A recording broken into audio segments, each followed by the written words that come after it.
ओम शांति। आज 7/9/2020 की मुरली में बाबा ने कहा, मीठे बच्चे, बाप आए हैं तुम पुराने भक्तों को भक्ति का फल देने। भक्ति का फल है ज्ञान, जिससे ही तुम्हारी सद्गति होती है। आज की मुरली का प्रश्न है, कई बच्चे चलते चलते तकदीर को आपे ही सूट करते हैं, कैसे? उत्तर है, अगर बाप का बनकर सर्विस नहीं करते, अपने पर और दूसरों पर रहम नहीं करते, तो वह अपनी तकदीर को सूट करते हैं, अर्थात पद भ्रष्ट हो जाते हैं। अच्छी रीति पढ़े, योग में रहें तो पद भी अच्छा मिले। सर्विसेबल बच्चों को तो सर्विस का बहुत शौक होना चाहिए। आज की मुरली का गीत है, कौन आया सवेरे सवेरे। अब सुनते हैं आज की मुरली को विस्तार से। ओम शांति। रूहानी बच्चे समझते हैं हम आत्मा हैं, न कि शरीर, और यह ज्ञान अभी ही मिलता है परमपिता परमात्मा से। बाप कहते हैं, जबकि मैं आया हूँ तो तुम अपने को आत्मा निश्चय करो। आत्मा ही शरीर में प्रवेश करती है, एक शरीर छोड़ दूसरा लेती है। आत्मा नहीं बदलती, शरीर बदलता है। आत्मा तो अविनाशी है, तो अपने को आत्मा समझना है। यह ज्ञान कभी कोई दे न सके। बाप आए हैं बच्चों की पुकार पर। यह भी किसको पता नहीं है कि यह पुरुषोत्तम संगम योग है। अभी क्या बोलते हैं इसको? पुरुषोत्तम संगम योग, क्योंकि बाबा आके सबको पुरुषोत्तम बनाते हैं। बाप आकर समझाते हैं, मेरा आना होता है कल्प के पुरुषोत्तम संगम युग पर, जबकि सारा विश्व पुरुषोत्तम बनता है। इस समय तो सारा विश्व कनिष्ठ पतित है। उसको कहा जाता है अमरपुरी, यह है मृत्यु लोक। सत्युग को क्या कहेंगे? अमरपुरी। और अभी है मृत्यु लोक। मृत्यु लोक में आसुरी गुण वाले मनुष्य होते हैं। अमर लोक में देवी गुण वाले मनुष्य हैं, इसलिए उनको देवता कहा जाता है। यहाँ भी अच्छे स्वभाव वाले को कहा जाता है, यह तो जैसे देवता है। किसी का स्वभाव अच्छा है तो बोलते हैं ना, ये तो देव समान है, ये तो देवता है। कोई देवी गुण वाले होते हैं। इस समय सब है आसुरी गुण वाले मनुष्य, 5 विकारों में फंसे हुए हैं। तब गाते हैं, इस दुख से आकर लिबरेट करो। कोई एक सीता को नहीं छुड़ाया। बाबा ने समझाया है, भक्ति को सीता कहा जाता, भगवान को राम कहा जाता, जो भक्तों को फल देने आता है। इस बेहद के रावण राज्य में सारी दुनिया फंसी हुई है। उन्हों को लिबरेट कर राम राज्य में ले जाते हैं। रघुपति राघव राजा राम की बात नहीं, वह तो त्रेता के राजा थे। अभी तो सभी आत्माएं तमो प्रधान जड़ जड़ीभूत अवस्था में है। सीढ़ी उतरते उतरते नीचे आ गई है। पूज्य से पुजारी बन गए हैं। देवताएं किसकी पूजा नहीं करते, वह तो है पूज्य। फिर वह जब वैश्य शूद्र बनते हैं तो पूजा शुरू होती है। कहाँ से? द्वापर युग से। वाम मार्ग में आने से पुजारी बनते हैं। पुजारी देवताओं के चित्रों के आगे नमन करते हैं। इस समय कोई एक भी पूज्य हो नहीं सकता। ऊंचते ऊंच भगवान पूज्य, फिर है सत्युगी देवताएं पूज्य। इस समय तो सब पुजारी है। पहले पहले शिव की पूजा होती है, वह है अव्यभिचारी पूजा। वह सतो प्रदान, फिर सतो, फिर देवताओं से भी उत्तर कर जल की, मनुष्यों की, पक्षियों आदि की पूजा करने लग पड़ते। दिन प्रतिदिन अनेकों की पूजा होने लगती है। आजकल रिलीजियस कॉन्फ्रेंस भी बहुत होती रहती है। कॉन्फ्रेंस चलती है ना, रिलीजियस धार्मिक प्रभाग की। कभी आदि सनातन धर्म वालों की, कभी जैनियों की, कभी कभी आर्य समाजियों की। बहुतों को बुलाते हैं, क्योंकि हर एक अपने धर्म को तो ऊंचा समझते हैं ना। सभी धर्मों के बुलाते हैं ना गुरुओं को। हर एक धर्म में कोई न कोई विशेष गुण होने के कारण वह अपने को बड़ा समझते हैं। जैनियों में भी किस्म किस्म के होते हैं। 5-7 वैरायटी होगी। उनमें फिर कोई नंगे भी रहते हैं। जैनियों में होता है ना, कोई नंगे बनने का अर्थ नहीं समझते। नंगे हो जाते हैं। नंगे बनने का वो अर्थ नहीं समझते वास्तव में भगवान ने क्या कहा है। भगवानुवाच है नंगे अर्थात अशरीरी आए थे, फिर अशरीरी बनकर जाना है। वह फिर कपड़े उतारकर नंगे बन जाते हैं। भगवानुवाच के अर्थ को नहीं समझते हैं। बाप कहते हैं तुम आत्माएं यहाँ यह शरीर धारण कर पाठ बजाने आई हो, फिर वापस जाना है। इन बातों को तुम बच्चे समझते हो। आत्मा ही पाठ बजाने आती है, जाड़ वृद्धि को पाता रहता है। नए नए किस्म के धर्म इमर्ज होते रहते हैं। नए नए धर्म निकलते हैं ना धीरे धीरे, इसलिए इनको वैरायटी नाटक कहा जाता है। वैरायटी धर्मों का झाड़ है। इस्लामी देखो कितने काले हैं, उनों की भी बहुत ब्रांचेज निकलती है। मोहम्मद तो बाद में आए हैं, पहले है इस्लामी।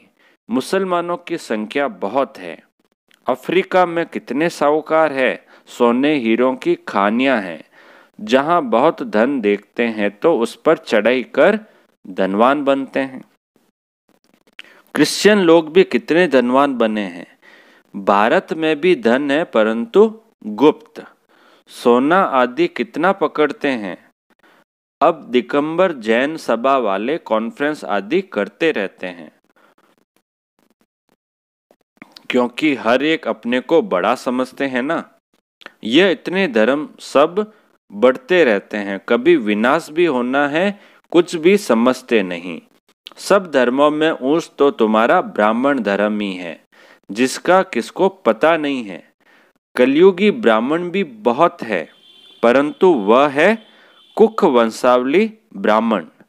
प्रजापिता ब्रह्मा के मुख वंशावली ब्राह्मण, वह तो सब भाई बहन होने चाहिए। अगर वह अपने को ब्रह्मा की औलाद कहलाते हैं तो भाई बहनी ठहरे, फिर शादी भी कर न सके। सिद्ध होता है वह ब्राह्मण ब्रह्मा के मुख वंशावली नहीं है, सिर्फ नाम रख देते हैं। वास्तव में देवताओं से भी ऊंच ब्राह्मणों को कहेंगे। चोटी है ना, यह ब्राह्मण ही मनुष्यों को देवता बनाते हैं। पढ़ाने वाला है परम पिता परमात्मा, स्वयं ज्ञान का सागर। यह किसको भी पता नहीं है। बाप के पास आकर ब्राह्मण बनकर फिर भी कल शूद्र बन पड़ते हैं। पुराने संस्कार पलटने में बड़ी मेहनत लगती है। अपने को आत्मा निश्चय कर बाप से वर्षा लेना है।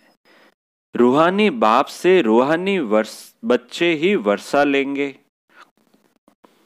बाप को याद करने में ही माया विघ्न डालती है। बाप कहते हद काटे दिल यार डे। यह है बहुत सहज। जैसे आशिक मासूक होते हैं जो एक दो को देखने बिगर रह न सके। बाबा तो मासूक ही है, आशिक सब बच्चे हैं तो बाप को याद करते रहते हैं। एक बाप ही है जो कभी किसी पर आशिक नहीं होता है, क्योंकि उनसे ऊंच तो कोई है नहीं। बाकी हाँ, बच्चों की महिमा करते हैं। तुम भक्ति मार्ग से लेकर मुझ मासूक के सब आशिक हो। बुलाते भी हो कि आकर दुख से लिबरेट कर पावन बनाओ। तुम सब हो ब्राइड्स, मैं हूँ ब्राइड ग्रूम। तुम सब आसुरी जेल में फंसे हुए हो, मैं आकर छुड़ाता हूँ। क्रिमिनल आई धोखा देती है, सिविल आई बनने में मेहनत लगती है। देवताओं के कितने अच्छे कैरेक्टर्स हैं। अब ऐसा देवता बनाने वाला जरूर चाहिए ना। कॉन्फ्रेंस में टॉपिक रखी है मानव जीवन में धर्म की आवश्यकता। ड्रामा को न जानने के कारण मुंझे हुए हैं। तुम्हारे सिवाय कोई समझा न सके। क्रिश्चियन अथवा बौद्धि आदि को यह थोड़ी ही मालूम है कि क्राइस्ट बुद्ध आदि फिर कब आएंगे। तुम झट हिसाब किताब बता सकते हो तो समझाना चाहिए धर्म की तो आवश्यकता है ना। पहले पहले कौन सा धर्म था, फिर कौन से धर्म आए हैं। अपने धर्म वाले भी पूरा समझते नहीं हैं, योग नहीं लगाते। योग बिगर ताकत नहीं आती, जौहर नहीं भरता। बाप को ही ऑल माइटी अथॉरिटी कहा जाता है। तुम कितना ऑलमाइटी बनते हो, विश्व के मालिक बन जाते हो। तुम्हारे राज्य को कोई छीन न सके। उस समय और कोई खंड होते नहीं, अभी तो कितने खंड हैं। यह सृष्टि चक्र कैसे फिरता है। 5000 वर्ष का यह चक्र है। बाकी सृष्टि लंबी कितनी है वह थोड़े ही माप कर सकते। धरती का करके माप कर सकते हैं, सागर का तो कर न सके। आकाश और सागर का अंत कोई पा न सके। तो समझाना है धर्म की आवश्यकता क्यों है। सारा चक्र बना ही है धर्मों पर। यह है ही वैरायटी धर्मों का झाड़। यह झाड़ है अंधों के आगे आईना। तुम अभी बाहर सर्विस पर निकले हो, आहिस्ते आहिस्ते तुम्हारी वृद्धि होती जाती है। तूफान लगने से बहुत पत्ते गिरते भी है ना। और धर्मों में तूफान लगने की बात नहीं रहती, उनको तो ऊपर से आना ही है। यहाँ तुम्हारी स्थापना बड़ी वंडरफुल है। पहले पहले वाले भगत जो है उनको ही आकर भगवान को फल देना है, अपने घर ले जाने का। बुलाते भी हैं, हम आत्माओं को अपने घर ले जाओ। यह किसको पता नहीं है कि बाप स्वर्ग का भी राज्य भाग्य देते हैं। सन्यासी लोग तो सुख को मानते ही नहीं, वो चाहते हैं मोक्ष हो। मोक्ष को वर्षा नहीं कहा जाता। खुद शिव बाबा को भी पाठ बजाना पड़ता है, तो फिर किसको मोक्ष में कैसे रख सकते हैं। छुटकारा थोड़ी पा सकते हैं, आना तो पड़ेगा, आना जाना तो चलेगा। शिव बाबा को भी पाठ बजाने आना ही पड़ता है संगम युग पर। तुम ब्रह्म कुमार कुमारियां अपने धर्म को और सबके धर्म को जानते हो। तुमको तरस पड़ना चाहिए, चक्र का राज समझाना चाहिए। बोलो तुम्हारे धर्म स्थापक फिर अपने समय पर आएंगे। समझाने वाला भी होशियार चाहिए। तुम समझा सकते हो, समझाने वाला जो हो वो भी होशियार चाहिए ना, जब वो समझा पाएगा। तुम समझा सकते हो कि हर एक को सतो प्रदान से सतो रजो तमो में आना ही है। अभी है रावण राज्य, तुम्हारी है सच्ची गीता जो बाप सुनाते हैं। भगवान निराकार को ही कहा जाता है। आत्मा निराकार गॉड फादर को बुलाती है। वहां तुम आत्माएं रहती हो, तुमको परमात्मा थोड़े कहेंगे। परमात्मा तो एक ही है, ऊंच ते ऊंच भगवान, फिर सब है आत्माएं बच्चे। सर्व का सदगति दाता एक है, फिर है देवताएं। उनमें भी नंबर 1 है कृष्ण, क्योंकि आत्मा और शरीर दोनों पवित्र है। तुम हो संगम योगी, तुम्हारा जीवन अमूल्य है। देवताओं का नहीं, ब्राह्मणों का अमूल्य जीवन है। बाप तुमको बच्चा बनाए, फिर तुम्हारे पर कितनी मेहनत करते हैं। देवताएं थोड़े इतनी मेहनत करेंगे, देवता कोई मेहनत नहीं करेंगे। वह पढ़ाने के लिए बच्चों को स्कूल भेज देंगे। यहाँ बाप बैठ तुमको पढ़ाते हैं। वह बाप टीचर गुरु तीनों हैं, तो कितना रिगार्ड होना चाहिए। बाप भी है, टीचर भी है, गुरु भी है, तो उनका रिगार्ड होना चाहिए। सर्विसेबल बच्चों को सर्विस का बहुत शौक होना चाहिए। बहुत थोड़े हैं जो अच्छे होशियार हैं तो सर्विस में लगे हुए हैं। हैंड्स तो चाहिए ना। लड़ाई के मैदान में जाने के लिए जिनको सिखलाते हैं उनको नौकरी आदि सब छुड़ा देते हैं। उन्हों के पास लिस्ट रहती है, फिर मिलिट्री को कोई रिफ्यूज कर न सके कि हम मैदान पर नहीं जाएंगे। ऐसा तो हो नहीं सकता मिलिट्री वालों के साथ। ड्रिल सिखलाते हैं कि जरूरत पर बुला लेंगे, रिफ्यूज करने वाले पर केस चलाते हैं।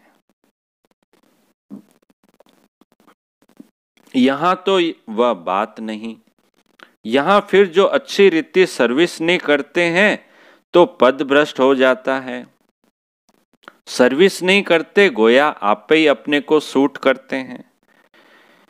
पद भ्रष्ट हो जाता है, अपनी तकदीर को सूट कर देते हैं। अच्छी रीति पढ़े, योग में रहे तो अच्छा पद मिले। अपने पर रहम करना होता है। ठीक है ना, अगर अच्छी रीति पढ़ेंगे, योग में अच्छा रहेंगे तो अच्छा पद मिलेगा सतयुग में। तो अपने पर रहम करना होता है, अपने पर करें तो दूसरे पर भी करें। बाप हर प्रकार की समझानी देते रहते हैं। यह दुनिया का नाटक कैसे चलता है तो राजधानी भी स्थापन होती है। इन बातों को दुनिया नहीं जानती। अब निमंत्रण तो मिलते हैं, 5-10 मिनट में क्या समझा सकेंगे, 1-2 घंटा दे तो समझा भी सकेंगे। ड्रामा को तो बिल्कुल जानते नहीं। पॉइंट्स अच्छी अच्छी जहां तहां लिख देनी चाहिए, परंतु बच्चे भूल जाते हैं। बाप क्रिएटर भी है, तुम बच्चों को क्रिएट करते हैं। अपना बनाया है, डायरेक्टर बन डायरेक्शन भी देते हैं। श्रीमत देते और फिर एक्ट भी करते हैं। ज्ञान सुनाते हैं, यह भी उनकी ऊंच ते ऊंच एक्ट है ना। ड्रामा के क्रिएटर, डायरेक्टर और मुख्य एक्टर को न जाना तो क्या ठहरा। सही है ना, ड्रामा के क्रिएटर, डायरेक्टर और मुख्य एक्टर को न जाना तो क्या ठहरा। अच्छा अच्छा मीठे मीठे सिकिलदे बच्चों प्रति माता पिता बाप दादा का याद प्यार और गुड मॉर्निंग। रूहानी बाप की रूहानी बच्चों को नमस्ते। हम रूहानी बच्चों की रूहानी बाप दादा को याद प्यार, गुड मॉर्निंग और नमस्ते नमस्ते नमस्ते। अब धारणा के लिए मुख्य सार है। पहला पॉइंट, इस अमूल्य जीवन में पढ़ाने वाले टीचर का बहुत बहुत रिगार्ड रखना है। पढ़ाई में अच्छा होशियार बन सर्विस में लगना है। अपने ऊपर आप ही रहम करना है। दूसरा पॉइंट है, अपने आप को सुधारने के लिए सिविलाइज्ड बनना है। अपने कैरेक्टर सुधारने हैं। मनुष्यों को देवता बनाने की सेवा करनी है। अब मीठे मीठे बाबा का मीठा सा वरदान।